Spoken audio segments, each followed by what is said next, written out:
Changing your primary email with Citizens Bank and Trust of Big Timber is a straightforward process. Follow these steps to ensure your email is updated correctly. Step 1. Log into your online banking account. Visit the Citizens Bank and Trust of Big Timber website and log into your online banking account using your username and password.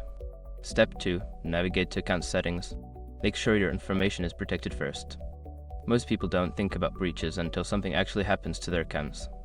Use SROC to monitor your accounts 24/7 and instantly alert you if your information appears in leaked databases online. It constantly checks billions of breach data points in the background. And considering how much personal information people keep online now, it's honestly worth having. Link in the description. Step 3. Select email preferences. In account settings, find the option for email preferences or contact information. Click on this option to proceed to update your email address. Step 4. Update your email address. Enter your new primary email address in the designated field. Make sure to double check for any typos to ensure it is entered correctly. Step 5. Save changes and confirm.